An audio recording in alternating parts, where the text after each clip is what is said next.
Okay, there it is. Let me share it.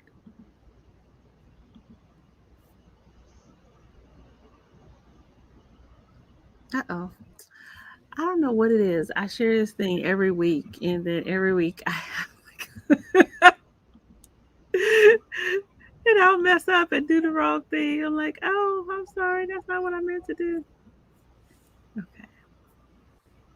But I don't see it. That's weird. Why don't I see us? For some reason, I don't see the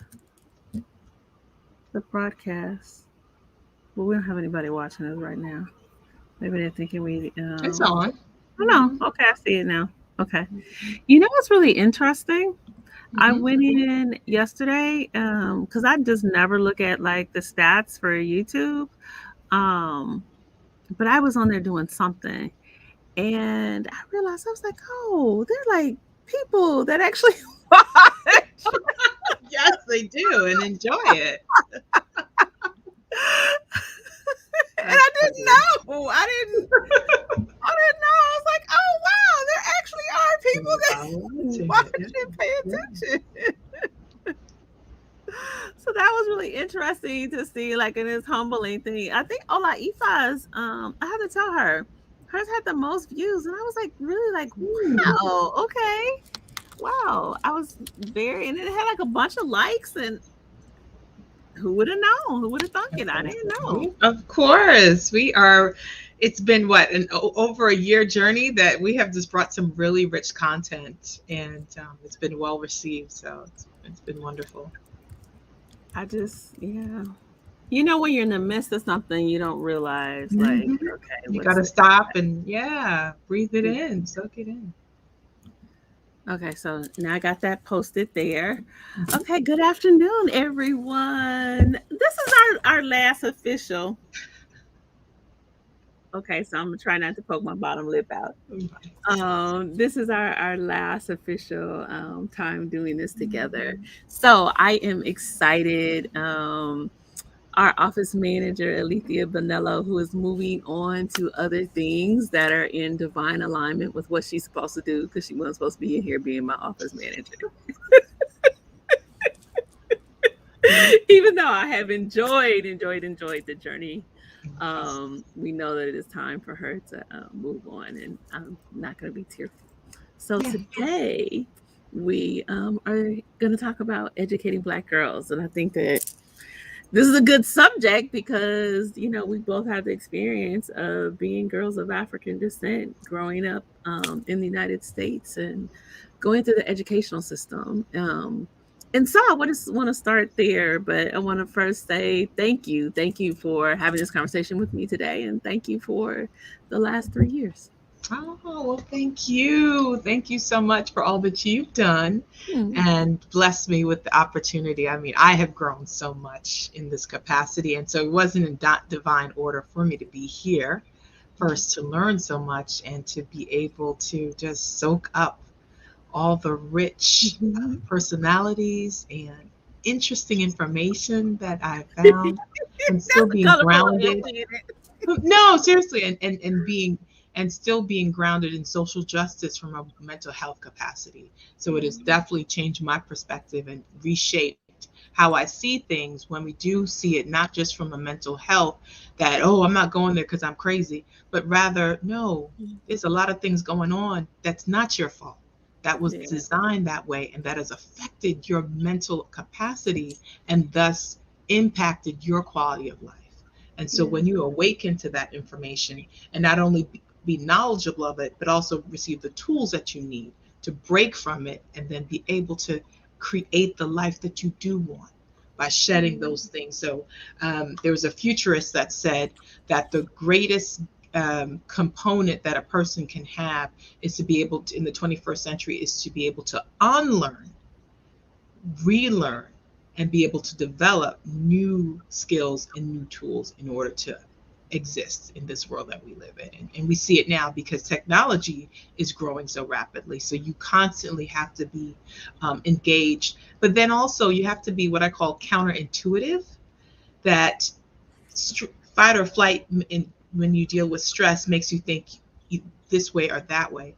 But sometimes being still is the best Mhm. way, Yeah. right? If you get too overwhelmed with society and technology, sometimes you literally just have to unplug and be able to sit with yourself and feel grounded and centered before you jump back into everything that you have to do. So, yeah, I learned that here. I learned that here. And so I want us to go and talk about girls.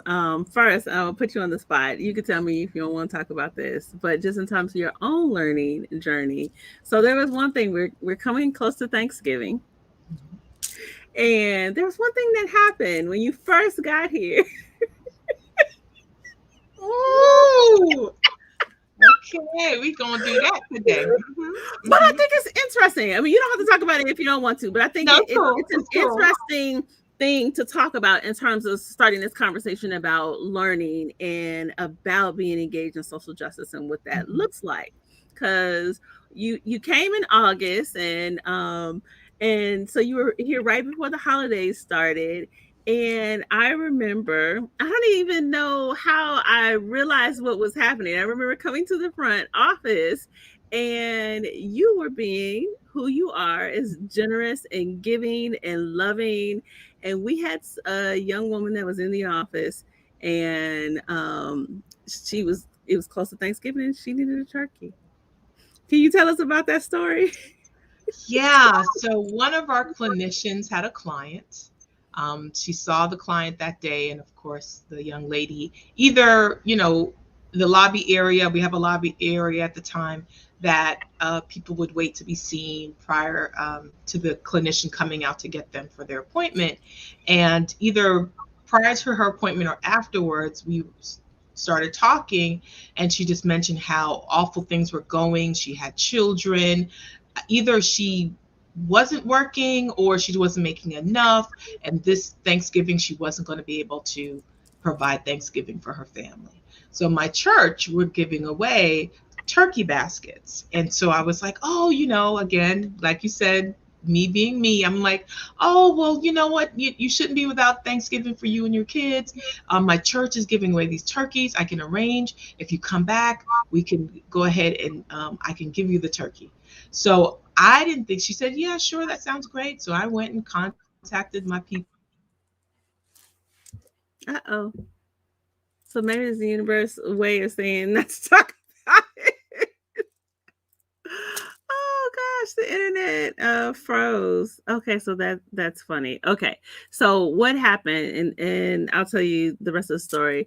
So part of what happened is, I don't remember how I realized what was going on, but when Alethea said, I think there was a transportation issue with this young woman, and so okay, so you had frozen, and Yeah, we so both were, but okay. okay, So, go ahead. yeah, so I think you and I were, you just coming to check in, and we were talking, and I was like, oh yeah, by the way, this young lady, I offered her a turkey and she's coming, and you were like, what? I mean, your You face was just, offered her, you offered, she had a transportation issue, so you offered to meet her oh, to someplace. meet her. Yes, yes, that too, that too. That's right. I couldn't remember if she was, but yes, she did have a transportation issue. Hmm.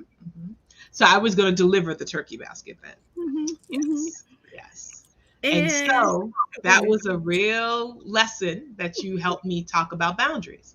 Mhm. And again, not being trained in the mental health field, I wasn't aware there are certain things that you should not do when it comes to clients and maintaining that boundary, especially outside of the office. So, yeah. Yeah. And so we were able to help her get what she needs, but also be able to maintain our boundaries. And I remember, and the reason I bring that story up is one of the things that was significant about that story is, and I'm really protective over our sisters that have trauma histories. And so while I could just feel Alethea's spirit, and I knew that she had a very good spirit and wasn't intending on doing harm, there are folks that will use offerings of food and clothing and money and whatever resources that people need. And they're like, oh, I'll bring it to you. Don't worry about that. And the next thing you know, the person can be pulled into something that can be very traumatizing and problematic for them. And so part of what we talked about was, and I think that was a shock for you, just the whole like trauma piece of like, oh no, we have to protect her because we don't want her to think, like it's okay for the stranger to, come and do these things because it can be part of grooming. Mhm, And mhm. so that's like a whole journey in and of itself. I mean, It there's is. certainly people like, and we can help people get what they need and support them and love on Black women, but we want to do it in ways that don't further traumatize them or set them up to be traumatized. And so that always makes me think, and that's kind of like a half point for me or like a midpoint. So when I think about educating Black girls, I think about all the ways in which they are groomed, and people dangle carrots in front of their faces and do things that are unproductive, but then also like the really good rich opportunities that young Black girls have. And so I just kind of want to start in kind of there with the space of, as you look back on your own experience, tell me about your own educational experiences of growing up in this country as a young Black girl, and like what were that balance, the things that were really good and the things that you felt were challenging. Wow. As a reflection, I believe I was blessed Mm. because I had such a strong mother. Um, that was very helpful. I was actually a lazy child at the beginning of No, my. you weren't. No, you weren't. Well, Don't say that no, word. I say lazy. I was unmotivated. I was unmotivated. There you go. That's a different Okay, word. you're right. You're right. Okay. So I was apparently unmotivated. Um, I remember this story. I actually started first grade in Jamaica, and my grandmother says that I took my lunch. I had to walk. We literally had to walk up the hill to get to the church, get to the school, which is near the church.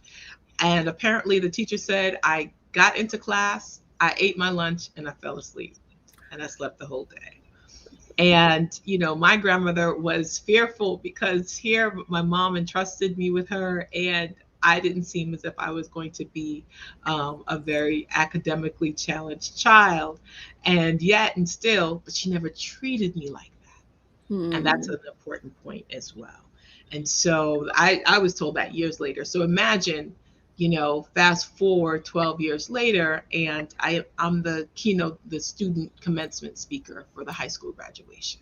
Hmm. And so she was able to see that what the teacher observed and spoke over me did not come to fruition. And that was an important story in my educational experience. I think also, again, although I was academically unmotivated, the potential was there, and it was seen by my third grade teacher, as a matter of fact. And the teacher told my mom, she has the potential, she's just not putting forth the effort. And so my mom got into me.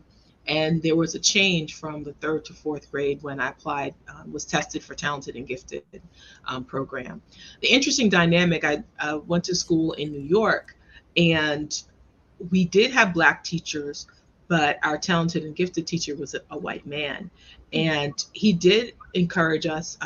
It was overall positive, but there were some instances where I saw that he struggled with dealing with some of the Black girls in the class. And as a matter of fact, I can't recall a lot of Hmm. tension with the Black boys, but it was the Black girls that he was dealing with. And as you said, um, so when I moved from New York to Florida, that is where the intersectionality of race really came into play. Hmm. Because I had, if you look at my graduation class pictures, we were all Black children. And for the majority of our teachers, we had Black teachers. Our principal was a Black woman, assistant principal, a Black man in Hempstead, New York. And so Franklin School taught us that, we could do anything, we could be anything, participate in all these wonderful activities. I had a great elementary school experience. And then here we're told, hey, we're moving to Florida. So we're thinking, yeah, it's New York plus Disney World. No, it wasn't. It was more like Bush. There was no public transportation. We didn't really see a lot of kids. And then when we did, lo and behold, here I'm dealing with the majority of white children, which Mm-hmm. that was not my academic experience. So that took a lot getting used to. We had an incident where we, in gym, you were taught these square dances, line dances type of thing. Mm-hmm. And, the gentleman was supposed to put out his hand to me and I was supposed to take it and do this dance. This young man spat in his hand and offered it to me. And I was so shocked. I didn't know what to do. Um, I, I can't remember if I took it. I probably did at that point because I was just so dumbfounded. But then I went to the gym teacher and told him what happened, and he dismissed it. And I learned that, yeah, you can speak up, but that doesn't mean that the adult or the authority figure will actually take into account what happened and advocate for you, which was unfortunate.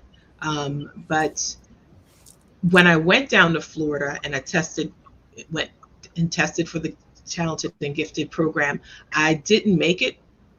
And although I didn't make it, thankfully my mother didn't stop there. And she said, look, she's been in this program for 3 years in New York. This is Florida.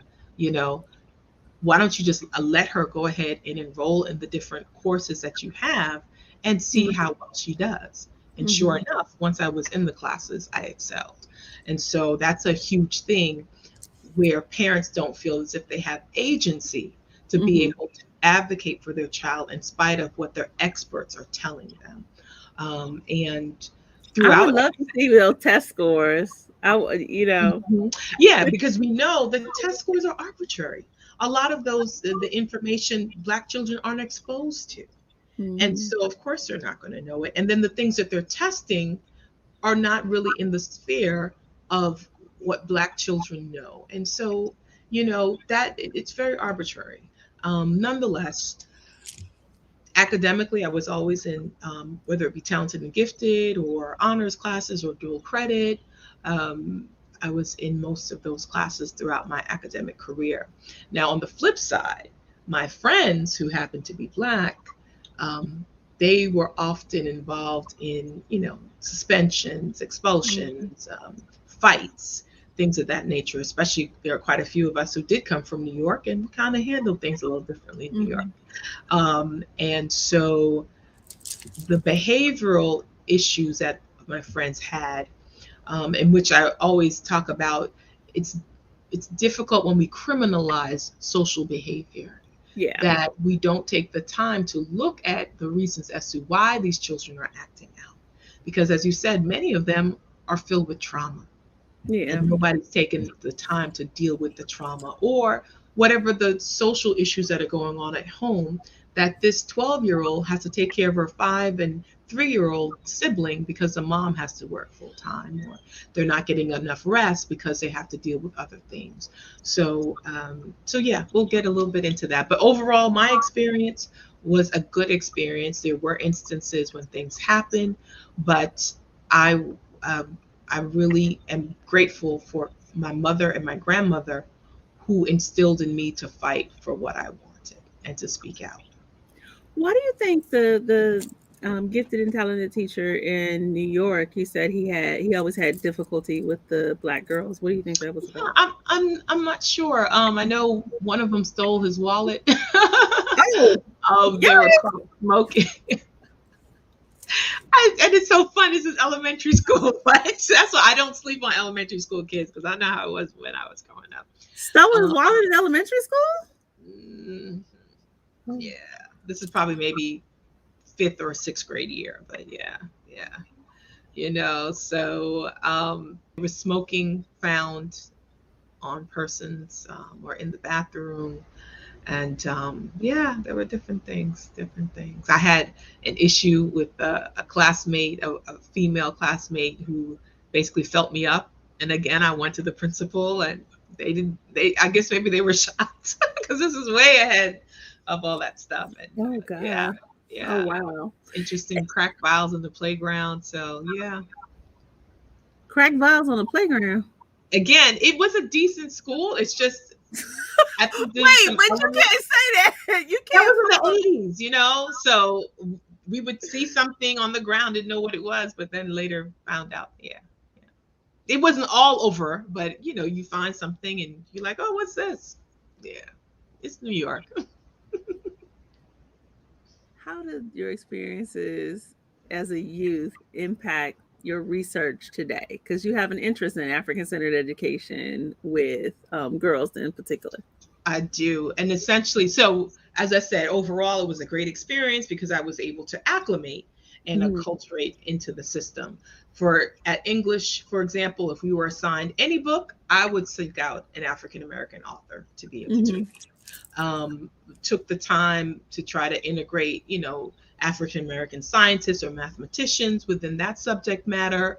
And so I know that that helped to encourage me because it frustrated me that I was not seen in the curriculum. And the Mm-hmm. only time we in history that we talked about Black folk is when they came over as slaves. Slave, And yeah, enslaved. so I wanted to go beyond that. So I've always had a keen interest in history, and Mm-hmm. particularly history as it affects persons in the African diaspora. And so when it was time to pursue my doctorate and figure Mm-hmm. out what I wanted to write about, specifically, I have an interest in African centered or African, yeah, Afrocentric or African centered education because of the fact that we need to know about ourselves. Education is just a slice of how we are educated. Education in the classroom, excuse me, is just a slice of how we're educated. We're also socially educated within Mm-hmm. schools, and we are also taught how to relate to one another, whether it be an authority figure or a teacher or a peer within the school system as well. And that largely influences how we can relate to the curriculum itself. As we continue to grow, we create this worldview, how we see the world through the information that we that we've received. And the education system, what we receive in the classroom is lacking. As we see in this debate, and my theoretical framework is critical race theory, because Oh, they're gonna ban you. I'm telling you, well, it's another story. Exactly. So Ring the conservatives doorbell. automatically, when they hear it, they're like, oh no. But as somebody said, critical race theory is simply telling the truth about what happened in history. You Mm-hmm. know, the truth can be hard. And one of the reasonings that they want to ban critical race theory is because they don't want white children to feel bad. Wow. So, what about the Black and Brown children who have been made to feel bad because of the way that history has been taught, the way that they have been shown, not taught, but shown in terms of the subpar housing and the subpar standards at the school, that they're not worthy of having the best resources in order to educate them? And so, these are the things that we want to tackle through critical race theory and through African centered education. So, when I say that, yes, Africa is an important part of it, but just the history of our people in America has been so buried. I'm currently listening to a kind person gifted me with an audiobooks selection, and I chose I wonder who before did that. the Mayflower by Lerone Bennett. And oftentimes you hear European descended folk talk about, well, slavery couldn't have been all that bad. Well, no, there was, because it wasn't in the news, wasn't reported in the newspaper all the time, and that was a tactic in and of itself, doesn't mean that African descended people did not fight for their freedom because it was bad. Whether it be from buck breaking, breaking down the Black males and to Mm-hmm. subjugate them to do what they're supposed to do, or to have the breeding farms of utilizing Black men and their bodies with Black women to continuously create Black children for work.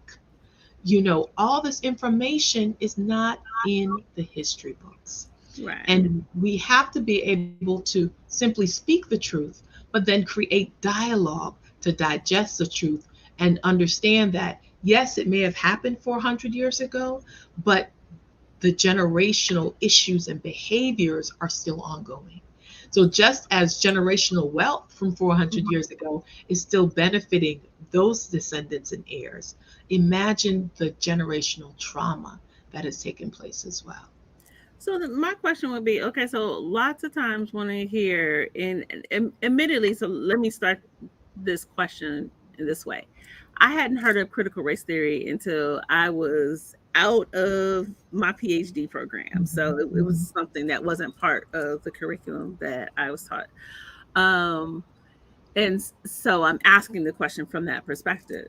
So a lot of people say, well, critical race theory isn't even taught in elementary and middle and high school, and primary and secondary education. And but you say that that's your theoretical orientation. So how does that theory impact the work that you're interested in doing? Because you have interest with young people. mhm. So how does that work? So, one of the progenitors of critical race theory was a lawyer, Derek Bell, and it really did start in law school. And essentially, they were saying, look at the laws and how it affects its citizens. There are some who are white, it benefits, and Mm-hmm. there are laws that it doesn't benefit, essentially African Americans.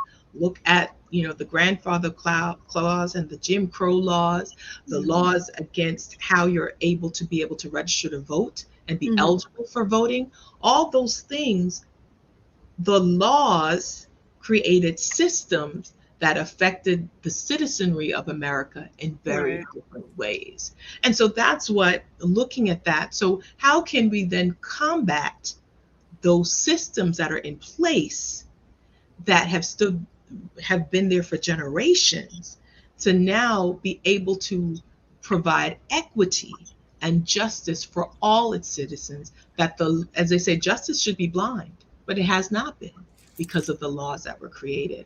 And so being educated about that very thing, and then looking at the intersectionalities. So we want to combat racism, feminism, sexism, colorism, as well as how are Black children being viewed within the school system itself, because they're not being viewed equally. As a matter of fact, we were so concerned with our Black boys, we weren't seeing the trauma that was building up with our Black girls and the That's weight. what I want to go to next. Yes. Yes, the weight that Mm-hmm. they were carrying. Mm-hmm. As I was mentioning about slavery and how the men were treated, but the women, this trope of strong Black woman comes out of slavery, and the fact that the Black woman had to take on so much and not have an outlet or be given the agency to be able to complain or to do any better because of the situation of slavery, of sharecropping, moving forward to the Black tax, as we call it, to becoming domesticated workers. They Mm-hmm. were subjugated to um, these lifestyles based on the small choices that they had in which to take work, to be there for their family, and to be there with their partner. And that is constantly seen throughout the generations. And then we know that anger turned inward can lead to depression. So you're dealing with everything that's going on in your life. You don't have an outlet to de-stress, and so you take it on. And then when you take it on internally, you then lash out externally, and you seem to be angry all the time. But you're really just tired and scared, and you don't have a means in which to be able to balance the stressors in your world. And so for little Black girls, the same thing. We've seen that our Black girls have had to take on adult scenarios at a very young age. You talked about grooming, which can lead to sex trafficking, and that has proliferated in these decades, and especially with um, the advent of social media now. We know that Atlanta is one of the top cities, not only in the country, but oftentimes because it is a world airport, that Mm-hmm. people are funneling people through there. They're using the highways through Atlanta to continue sex trafficking. And there are quite a few sex trafficking homes in the Atlanta area. So we're concerned even with the way that children or people are being reported as missing. We see that Black folk aren't, it's not televised as frequently or as shown. And so unfortunately these people don't have the opportunity to be known that they're missing, and more than likely they're being funneled through the sex trafficking system. So So how do you see that stuff? How does that like show up in an educational setting? so couple of things. So again, the issues that these children are dealing with at home Mm-hmm. definitely influences what happens in the classroom. So if they're staying up late at night taking care of their siblings, they've not had a chance to study, to do their homework, and they're really not prepared or ready to be able to engage in class. So they may fall asleep. They stay quiet. They're doodling because they're just stressed out and they need to space out based on everything that's going on with them socially. And so they might be short with the parent or with the teacher or with their peer. And so they lash out. And in these behaviors, it becomes a pattern the teacher can't take anymore. And so, no, you're just going to be suspended, go into detention without really engaging the child to find out what is the root cause, what's going on with you, and how can I help you. Oftentimes, children feel alone in what they're experiencing and they don't feel comfortable even in speaking with their parents. So they're talking with their peers, and of course, their peers don't have the tools that they need to help them. And so they feel lost. Many There are children that I've spoken with, young people, they've not been shown a good reason why they should even engage in the educational system, that Mm-hmm. excelling and getting through and achieving is important. And so they have found out that, hey, 16 years old in some states, I don't have to go to school anymore. I'm old enough to make that decision. And so they, instead of planning for graduation, they're just simply planning on dropping out because the streets are calling to them. So all these things that are happening help to perpetuate the school to prison pipeline that is often spoken of. We know that folks in prison typically have not finished school, high school. They dropped out prior to that. And so being frustrated that they're not engaging in this space that they're told to attend every day, they just go and find other ways to get into the world, to be able to create money, generate money, and to be their own self. Because all of us want to be seen, right? We want to get a name out there for ourselves. And so if school, we're not learning anything in school, well, then we revert to being the class clown.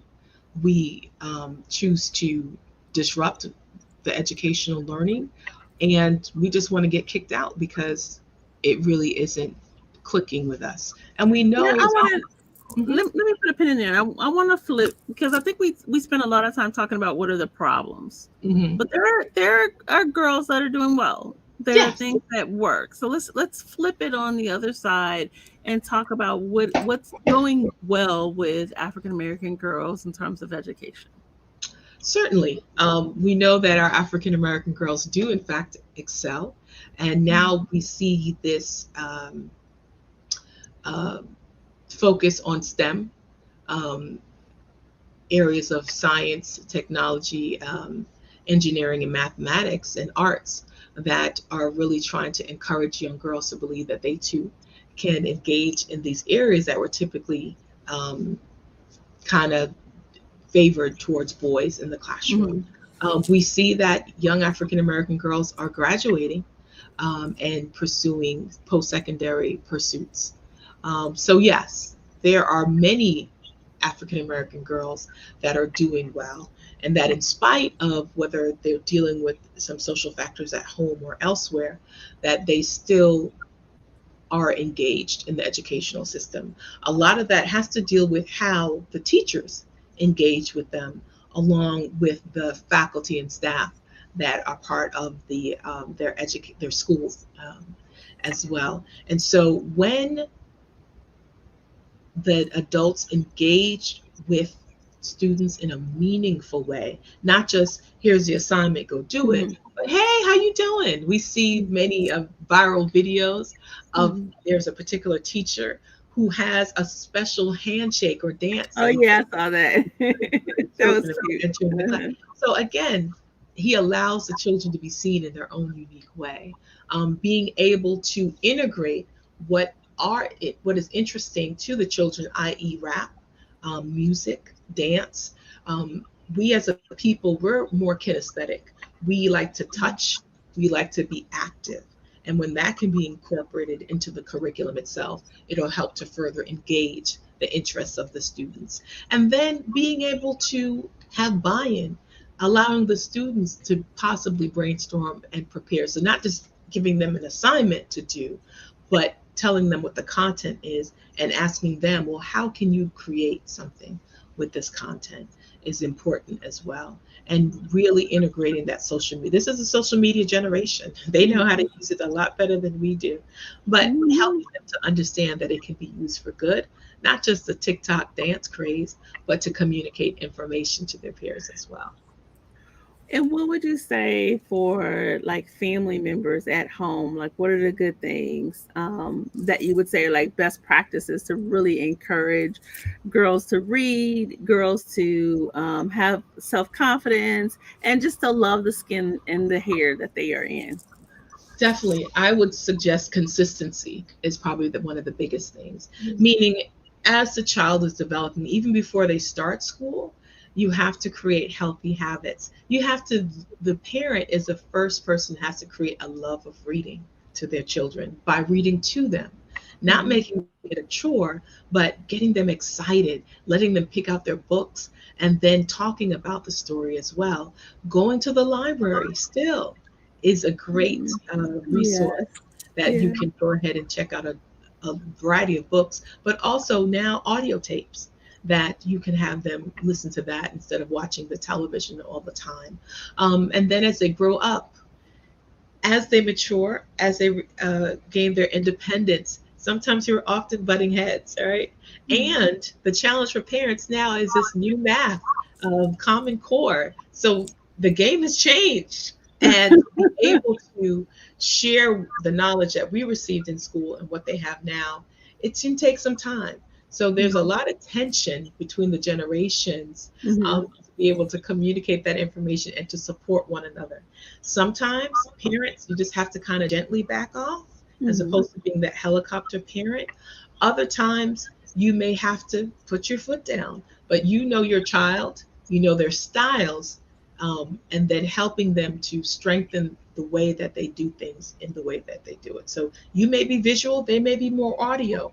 Once you recognize that, you really have to encourage them in the style that they learn in and to help them understand that a lot of the communication of education and learning is often visual and auditory, but then they can go ahead and try to incorporate the other things that they feel they're best with.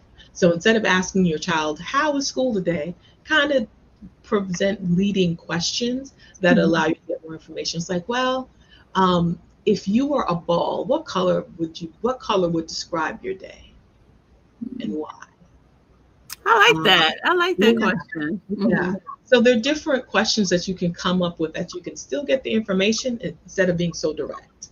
Mhm. Or, um, you know, well, hey, what are the good things that happen? What are the bad things? You know, what are the glows and the grows, as some people like to say? Mhm. Mhm. So if you could do something over again today, what would it be? If you can go into Mhm. your time machine, what would you change?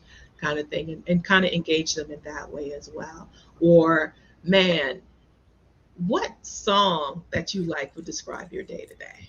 So Oh, all I I like do is that. Yeah. win, or so yeah. So coming up with those creative ways in which to engage children is important as well. We know that family support is key, and oftentimes when children reach that tweenager now, not even teenager, but that Yeah, tweenager, the tween they years. want the Yeah. independence. They want to be, left alone. They don't want to talk. But if you create that consistency at a young age, you want to somehow try to continue it throughout those years. Yes, you give them their independence, but encourage them. Let them know, like, you know what, you seem really down today, or it didn't go that way. But I just want you to know, man, I'm so proud of you. I really have seen that you tried hard and you may have not gotten the grade that you wanted, but I know that you did your best. And that's what's important to me. They really need that encouragement. I like that. Okay. And so it actually makes me think of something.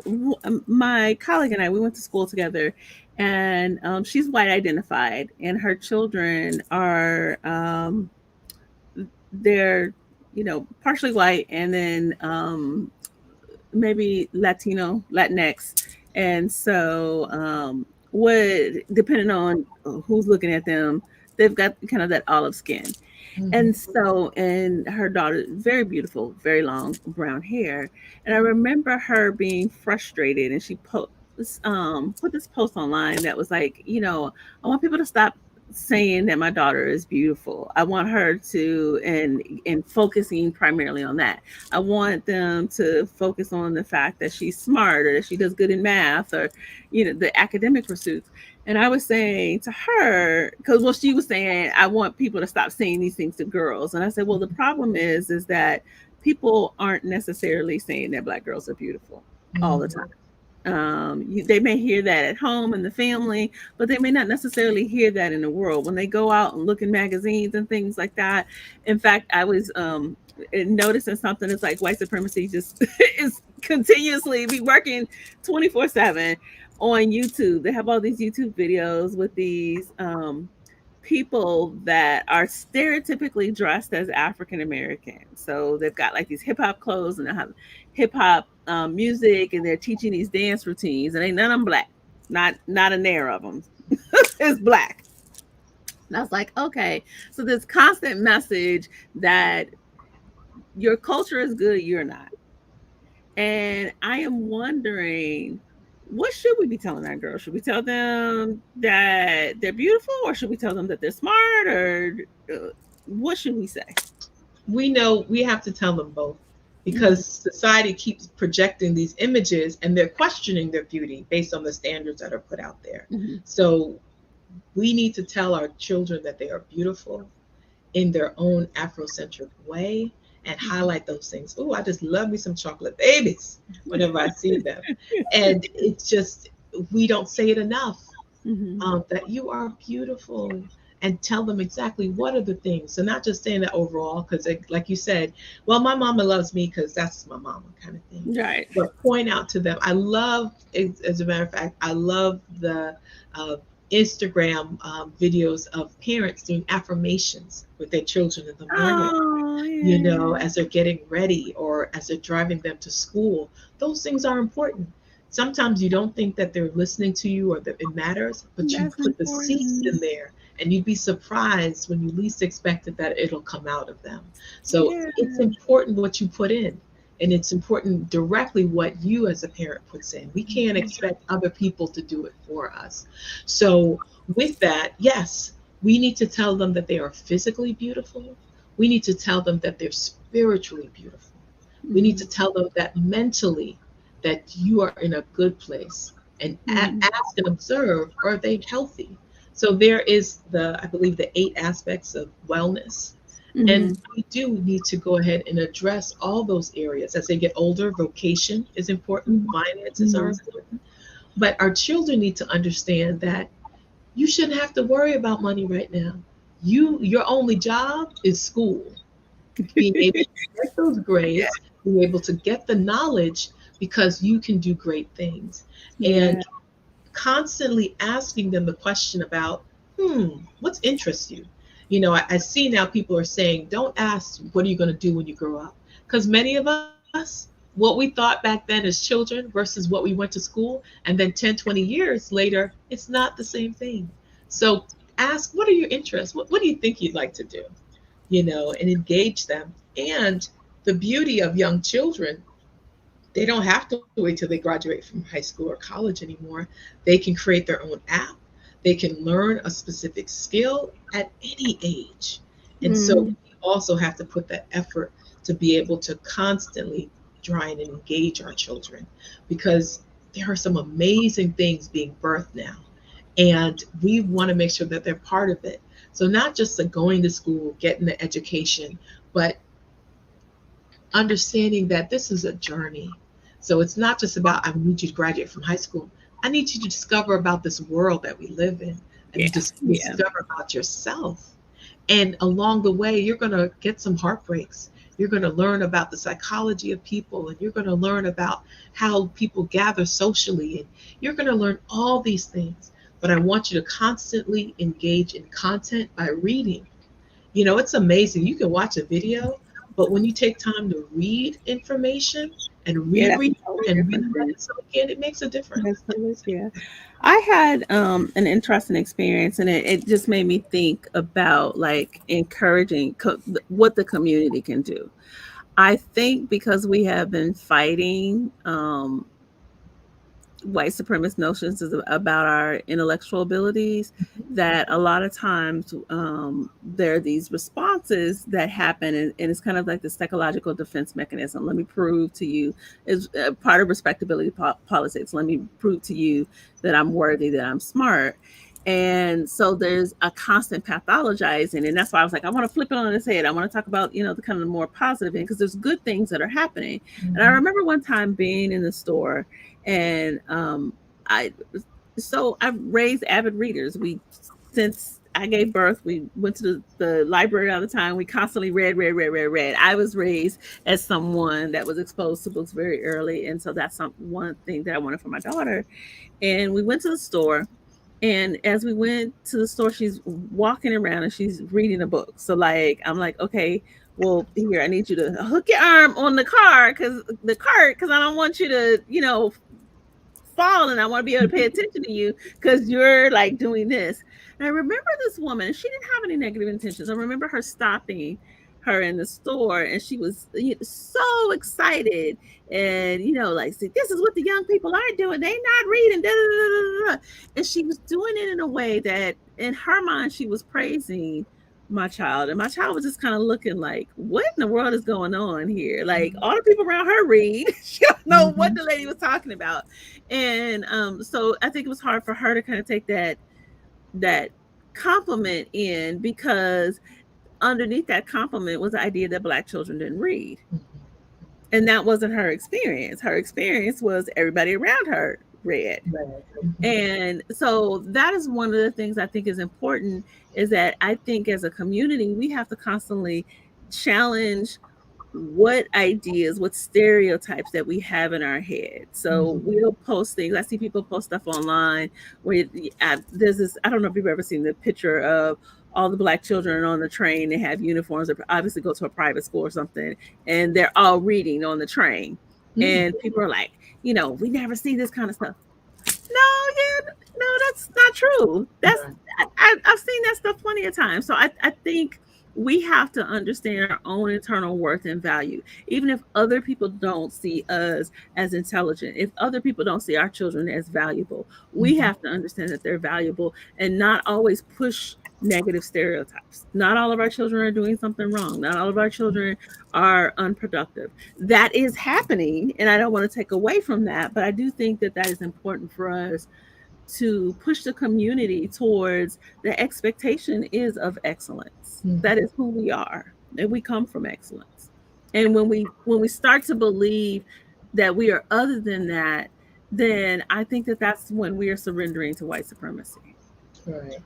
And that goes back to the importance of African centered education and Hmm. culturally relevant curriculum that does, in fact, show excellence. And not Yes. just once a month, once in 1 month, but it's a Right. constant reminder that we are excellent, not just in dancing, not just in entertainment, not Hmm. on the sports field, but also in every area Yeah. that we can think of in our life that we've had instances of excellence, and we're excited about what is to come. So certainly, I totally agree with you. Yeah. So this has been a good conversation. The conversations always go really quickly. Mhm. What will be your closing thoughts, as we just have a few minutes left? I just want to encourage our parents to not give up. Mm. Educating Black girls is a rewarding journey. And we didn't even talk about the emotional aspect as well. Oh, You yes, know, yes, yes. dealing with everything that goes on and just helping our Black girls being able to just feel that they deserve their place in the sun, and to not because of what they do, but just who they are, that they are loved and cherished, and they are valued for just being here as a human being and showing up. And in those intersectionalities that they have to deal with, that they deserve to be loved as a woman, as a young woman, as a Mhm. Black young woman, as a queer young woman, if that's who she Mhm. is. Whoever she is loved. And through that feeling of being loved, she can then choose excellence, because she can aspire to the thing and continue to rise higher. So I just want us to believe in our young girls. I Mhm. want not only the parents, but the community to become more engaged. It seems like it's been a bit difficult within coronavirus, but if there are parents who are interested in creating a Saturday school, so if the curriculum isn't being taught in school, there are methods in which to be able to create your own school environment to Mhm. be able to share the information. I And that's agree. important as well. And our young people, you can create Me University on YouTube. Now, all the content is not correct. I'm going to put that out there. However, there is some good content within there. And so if you are curious about a particular thing, you don't have to wait for a teacher to bring it up. You yourself can engage in a lot of information, and there's so many resources and websites out there now. So there are great possibilities. And then if you have issues that are going on, as we said, the acting out that some people do, especially children, it may not be school related, but it's Mhm. going on with them. And if we Yeah. simply ask the question, baby girl, how you doing? What's Yeah. going on? And that we are there for them, they will feel more open to be able to communicate with you. So those are the main things. And then just a couple of books I just wanted to point out. One of Yeah. our seminal writers is Janice Hale. So this is her book, Mhm. Learning While Learning Black. while black. Yeah. One of my mentors, Monique Morris, the push out, and how we deal with the criminalization of Black girls in school.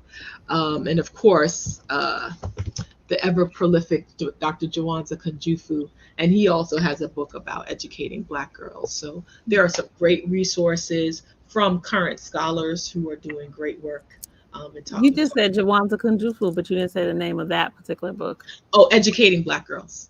Oh, that's it. That is the name of That's it. the name Okay, of my it. bad. Mhm. Yeah. And he did a lot of work initially with Black boys, but folks said, well, what Yeah. about the girls? And so, yes, Yeah. he's talked You about know, that. I'm always gonna be like, "What's the girls? We gotta talk about the girls." You see, I had to lead with the girls because I'm like, our young brothers, they need help. Our girls need help too, so and they need support and love. And one other thing, Mhm. another one of the books I was reading on Libro was a book with Brene Brown and Tanae Burke, the Yes. founder of the Me Too movement.